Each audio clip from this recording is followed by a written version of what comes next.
Salut YouTube, salut les amis, je suis content aujourd'hui de pouvoir faire cette vidéo car la dernière qu'on ait faite avec Yaya a eu son petit succès, elle a eu son petit succès. D'ailleurs, je crois qu'elle a battu les records de la chaîne. Bah, ça fait pas très longtemps qu'on est là et tout le monde ne nous connaît pas, donc c'est normal qu'on ait des petits scores. Mais cette vidéo a battu le record de la chaîne, donc je suis super content. D'ailleurs, on a reçu énormément de messages d'encouragement, de critiques et de félicitations. Franchement, merci à tout le monde. Mais Instagram et Facebook, c'est pour Instagram et Facebook. Donc, si vous voulez nous remercier, il y a les commentaires, il y a YouTube, on est là, il n'y a pas de souci. D'ailleurs, parce que je crois qu'on a reçu plus de 550 messages. On a reçu plus de 550 messages. Et si les 550 messages s'étaient retranscrits dans le nombre de vues de cette vidéo, je pense que là, on aurait eu un bon score. Mais franchement, c'est pas mal. Franchement, moi, je trouve que c'est pas mal et je m'attendais pas à ce score-là. Donc, les mecs, s'il vous plaît, arrêtez de regarder à 1, 2, 3, 4. Eh, vous avez tous des téléphones portables maintenant. Même, il y en a, ils ont des tablettes, ils marchent dans la rue. Donc, regardez individuellement la vidéo tranquille. Comme ça nous fait nos vues. Pépère. Parce que là, YouTube, il partage moins cette vidéo aux autres. Ça veut dire que là, il y a que vous qui l'avez regardé et pas les autres. Tandis que si vous donnez les vues, YouTube fait son taf et il propose la vidéo à plusieurs personnes. Donc c'est ça qui est bien avec l'algorithme. Donc c'est pour ça. Et j'en profite pour te dire à toi, si t'es pas abonné, abonne-toi. C'est pas payant, c'est gratuit. Si tu t'abonnes, c'est gratuit. Il y a personne qui va demander des thunes à la fin de la vidéo. Donc abonne-toi, lâche ton pouce si t'as kiffé. Si t'as pas kiffé, lâche-le quand même. Et puis si t'as quelque chose à dire, vas-y, écris, il y a les commentaires. Je dis écris, il y a les commentaires. Il y aura toujours quelqu'un de l'équipe pour te répondre. D'ailleurs, dans les encouragements et tout ça, c'est bien, il y a eu des encouragements, mais c'est bien aussi parce qu'il y a eu des critiques positives. Et on les a lues, on les a compris. Je pense qu'aujourd'hui, le son, il est audible. Vous m'entendez bien, mais il faut dire aussi qu'aujourd'hui, il y a moins de paramètres. J'ai moins de paramètres à gérer au niveau du son. Donc je pense qu'aujourd'hui, vous allez bien m'entendre.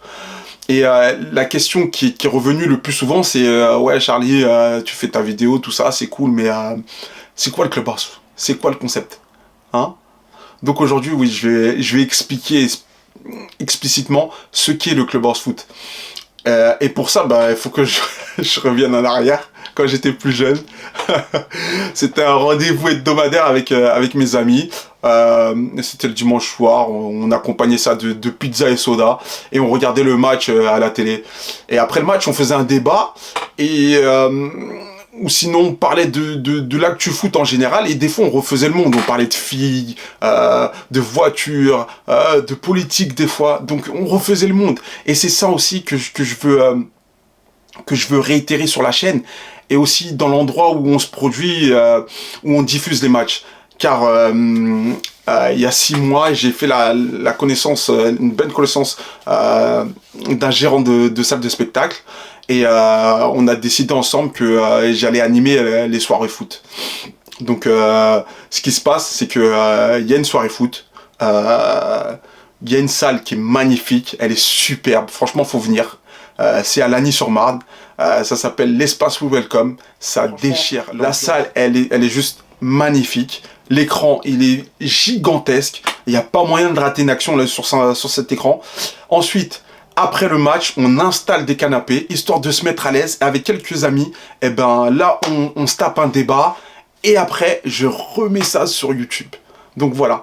Et c'est toute cette ambiance, c'est tout ce parfum de quand j'étais jeune avec mes potes que j'ai envie de réitérer dans la salle et sur la chaîne. Donc voilà ce qu'est le Clubhouse. Et pour ceux qui connaissent pas, ce qu'est un Clubhouse, en fait, c'est un endroit, c'est une pièce qui appartient à un club sportif où les adhérents du club viennent se restaurer, viennent parler, ça discute entre grands, petits, moyens, et ça peut regarder la télé. Et c'est un endroit convivial où on peut manger, boire et faire tout ça. Donc c'est ça aussi, c'est l'esprit, c'est cet esprit-là qu'on veut reproduire, que ce soit dans nos vidéos sur YouTube ou dans l'endroit où on se produit, où on diffuse les matchs. Voilà ce qu'est le Clubhouse, les amis. J'espère que vous avez tous compris. Et puis voilà, et puis s'il y en a qui n'ont pas compris encore, il n'y a pas de souci.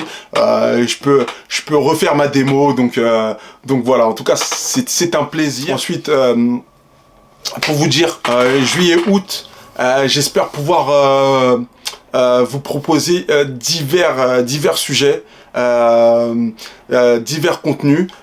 Déjà avec Asdin, on s'est dit qu'on allait faire un petit truc sur les transferts et tout, sur les actus des clubs justement durant la reprise. Avec son emploi du temps, je sais pas si ça va être faisable. Au pire, s'il peut pas, j'essaierai de le faire moi tout seul, que ça soit ici dans mon bureau ou sur mon lieu de vacances, je verrai. Sinon, on a quelques projets en tête, l'équipe et moi. J'espère qu'on pourra, ça aussi, j'espère qu'on pourra le faire d'ici la fin juillet, pour vous proposer du contenu et voilà. En plus, ça fait marcher l'algorithme, vu que maintenant je le sais. Avant, je savais pas. J'ai pris un cours, donc maintenant je connais un peu la YouTuberie. Donc voilà. Et pour ceux qui rigolent, il y a une école de YouTube, la YouTube School. Donc ça existe. Donc voilà. Bon, là je vais vu qu'on est là, on est entre bonnes personnes. Je vais vous garder encore 5 minutes pour vous lâcher quelques infos ce transfert. Peut-être que vous êtes au courant, peut-être que vous ne l'êtes pas. Donc voilà, il y a des bonnes et des mauvaises nouvelles. À l'heure où je vous parle, on est le 1er juillet, donc tous les joueurs qui avaient des contrats jusqu'au 30 juin 2022, là, ça y est, c'est mort, ils sont libres. Donc voilà, donc je vais démarrer par Nantes. Nantes qui enregistre un renfort, Moussa Sissoko a signé à Nantes, et ça c'est une très très bonne recrue pour Nantes qui cette année va jouer la Coupe d'Europe et en plus du championnat. Donc d'ailleurs, comme Boiré a parlé il n'y a pas très longtemps, qu'il avait une petite appréhension par rapport à cette année et le fait de jouer sur les deux tableaux.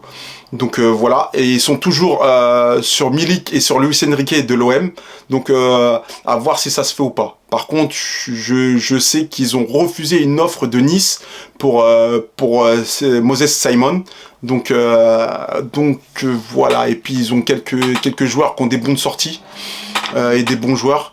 À voir, donc à voir. Mais Nantes normalement devrait recruter pour justement jouer sur les deux tableaux, que ce soit en championnat et en Coupe d'Europe. Donc voilà, Nice, Lucien Favre est arrivé. Et ils sont en train de discuter avec Manor Salomon.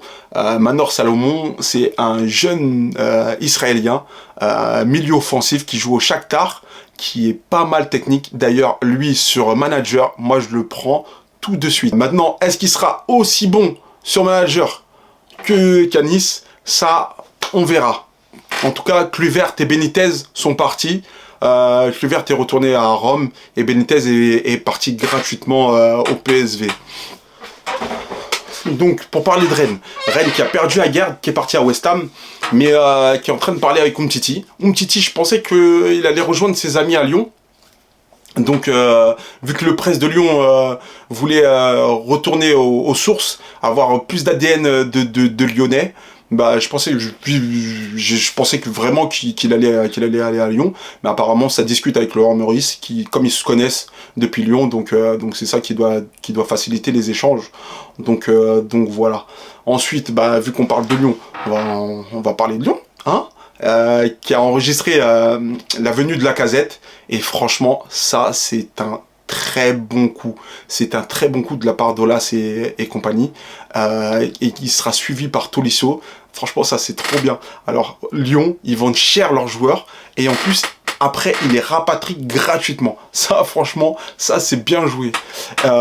Et en plus de Tolisso et Lacazette, il y a le petit Le Penant de Caen, jeune milieu de terrain qui est très très bon, et qui sera aussi de la partie à Lyon. Ensuite, ils perdent Emerson et Ndombele qui sont retournés en prêt à Chelsea et Tottenham. Donc voilà, rien de plus normal. Mais c'est bien pour Boss et toute sa clique que cette année, je pense qu'ils vont faire mal, Lyon. c'est bien pour Lyon parce que cette année, moi je vais mettre une petite pièce sur eux. Je pense qu'ils vont faire très mal. Donc voilà. 3 enregistre la venue de Savigno, le petit milieu offensif de l'Atlético Mineiro. À voir s'il pourra s'adapter à la Ligue 1 rapidement, car il a 18 ans, il est jeune. Donc voilà, je le connais pas du tout, donc je pourrais pas vous dire. Ensuite, Lille. Paulo Fonseca vient de prendre ses fonctions en tant que coach. Fonseca, c'est l'ex-entraîneur du Shakhtar Donetsk. Comment dire, il prône le beau jeu. Donc moi, je suis franchement, j'ai hâte de voir ça chez les Lillois. Donc à voir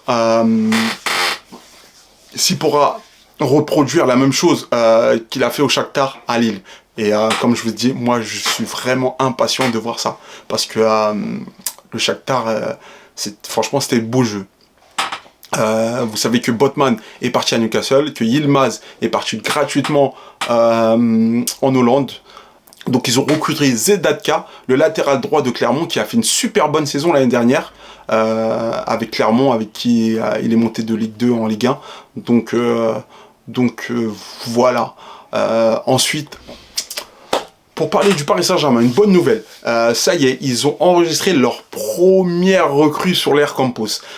Victor Ferreira, plus connu sous le nom de Vitinha, vient de signer. Il a 22 ans, c'est un bon petit milieu de terrain qui vient de Porto.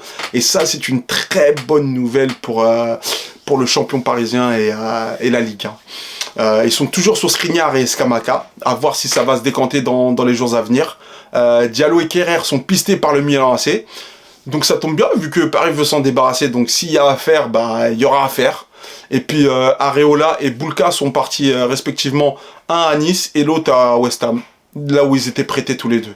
Donc pour l'instant, à part Galtier qui risque de signer son contrat dans les jours à venir, à Paris, il n'y a pas trop de trucs à dire. Ah si, c'est vrai qu'ils veulent se débarrasser de Neymar. Est-ce qu'ils y arriveront? Parce que le salaire énorme qu'il donne à Neymar, je pense qu'aucun club ne pourra lui donner la même chose, surtout que maintenant il a 30 ans, donc ça va être dur, ça va être très dur.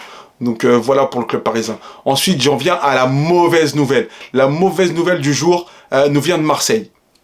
Je sais ce que mes potes vont dire. Ouais, Marseille, on finit deuxième, on fait une bonne saison, on est en Ligue des Champions, et on arrive quand même Bah oui, vous arrivez quand même à... Marseille, c'est fou.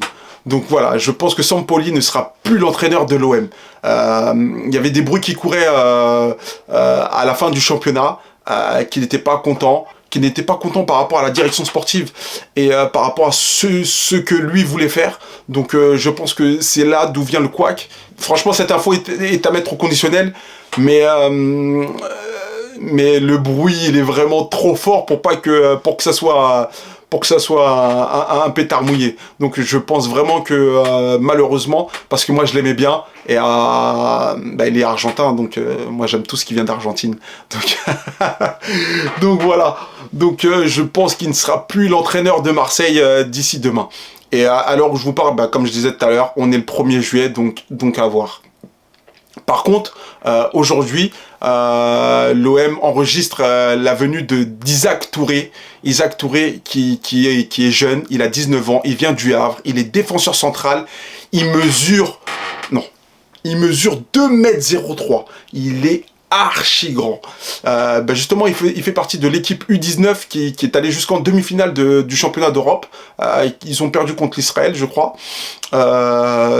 Franchement, il est grand, il est bon techniquement, il est jeune. Donc ça, c'est une bonne pioche pour l'OM. Ensuite, je crois, il y a Samuel Gigot qui a signé aussi, qui est arrivé libre. Ça, c'est bien parce qu'il peut jouer autant défenseur central que milieu de terrain, donc ça c'est pas mal. Comme vous le savez, Camara il est parti à Aston Villa gratuitement. Saliba et Harit sont partis aussi dans leurs clubs respectifs.